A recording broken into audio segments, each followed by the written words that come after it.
Did you understand you're charged with the offense of money laundering less than $300,000 as a first-degree felony? Range of punishment is anywhere from 5 to 99 years in life. In the court's eyes, he's just another name on the docket. But for his victims, he's the mastermind behind a staggering $300,000 money laundering operation. Mark Lunsford is staring down the possibility of life behind bars. Yet, in a surprising twist, the prosecution is willing to drop 54 charges if he agrees to a plea deal. Now it all comes down to whether the judge will accept this controversial proposal. As you watch this plea deal unfold, think about it. If you were the judge, would you go for it? The final sentencing is just around the corner, so your thoughts really count.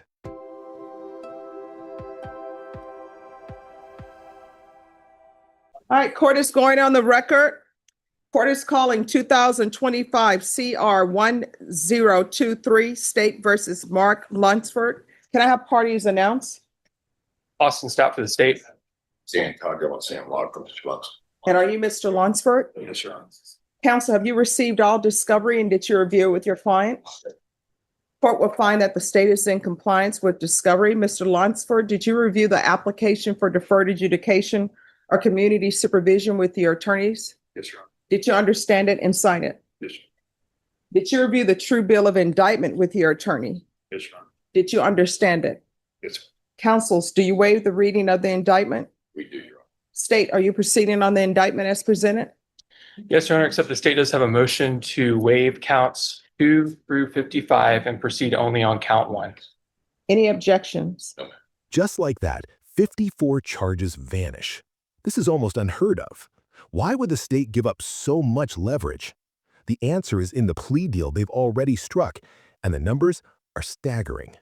Mr. Lunsford, did you review the document entitled, just one moment.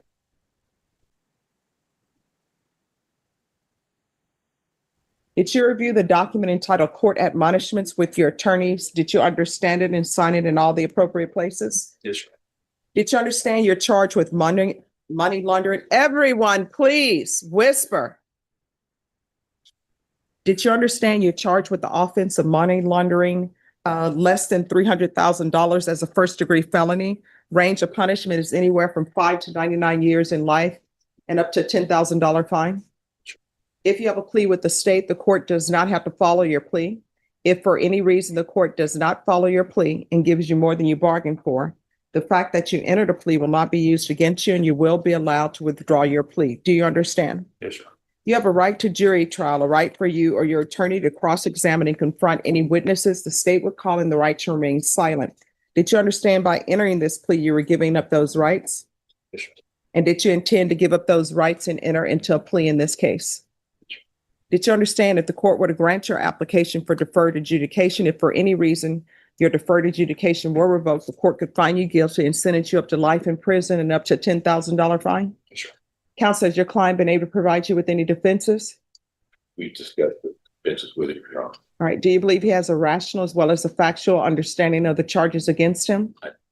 Do you believe he's currently competent and was legally sane at the time of the offense?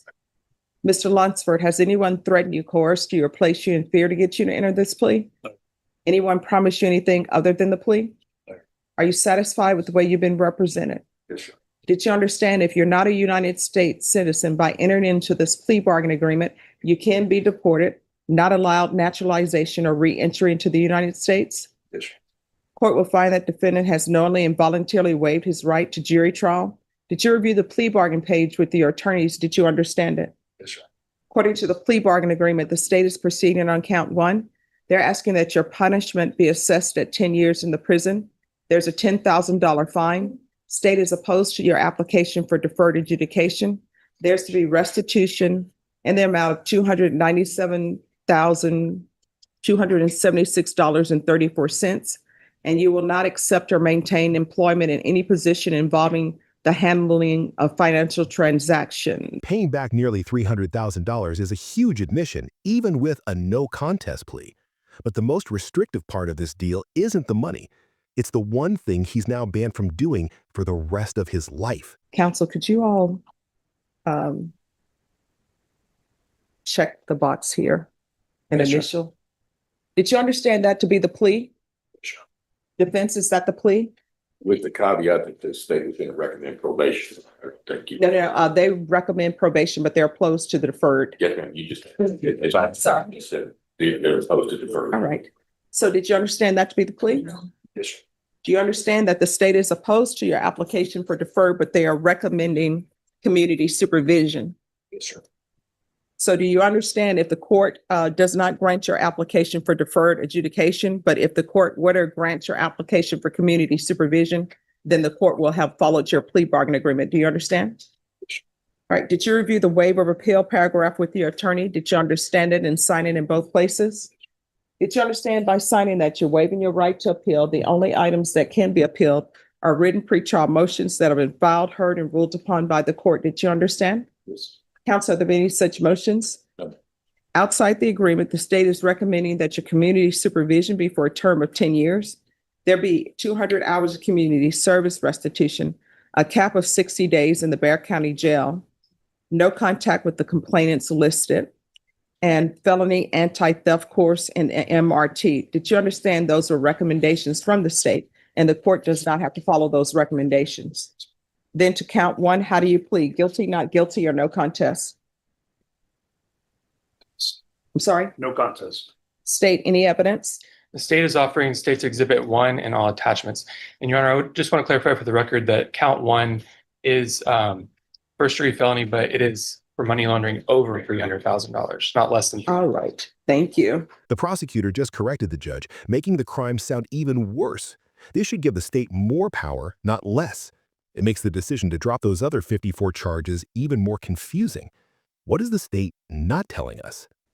I think what do you call it? The sign is incorrect. You know, when they do the sign, the less than sign and the more than sign. All right. Did you review the document entitled Waiver and Consent to Stipulation of Testimony and Stipulations with your attorney? Sure. Did you understand it and sign it in all the appropriate places? Yes, And counsel, I'm assuming you have no objections to the stipulations being entered? we do not, Your Honor. All right.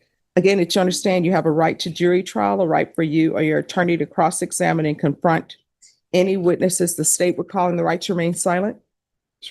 Did you understand that today the state would be presenting evidence in the form of witnesses' statements and police reports? But most importantly, there'll be no live testimony. Did you understand? Court will find that defendant has knowingly and voluntarily waived and consented to stipulation of testimony and stipulations. Court will accept into evidence State's Exhibits 1 and attachments, and the court will review the same.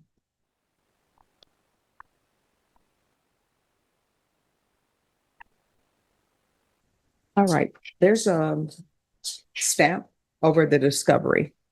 I saw that too, Judge, a postage stamp that made its way into the document. I wasn't sure what that was So I'm not about. able to read that. If I lift it, it tears.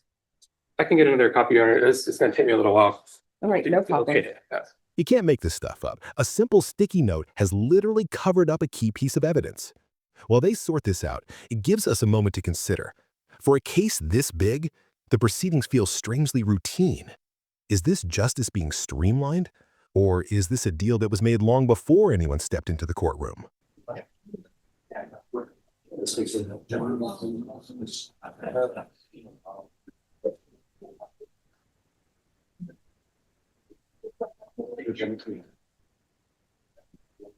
And this is why I took math in school. So Mr. Lunsford, what's taking the court a while is that because this is submitted to me, I have to find that there's sufficient evidence to find you guilty. So I have to do my math to make sure this adds up. All right? Second chair.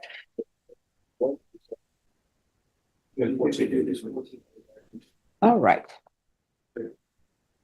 After reviewing State's Exhibits 1 and attachments, the court will find there is sufficient evidence to find you guilty. Court will defer finding of guilt as you've applied for deferred adjudication. We'll come back here for sentencing on October 20th. Your court date will be at 9 a.m. I will base my decision upon any evidence that's presented. Sure. All right. Anything else before we go off the record? All right. Once you sign the reset form and speak with probation, you'll be excused. All right. Thank you. Thank you, Your Honor. Thank Your you. Honor. So, after all that, there's no final answer today. Mark Lunsford walks out of the courtroom with his fate still hanging in the balance. The judge has accepted his plea, but has pushed the final sentencing months down the road, leaving him and the victims in limbo. This brings up two critical questions. Will the judge ultimately agree with the state's recommendation for probation? Or will she decide a first-degree felony of this scale demands a tougher sentence? And what does it mean for the victims to have to wait even longer for a final resolution?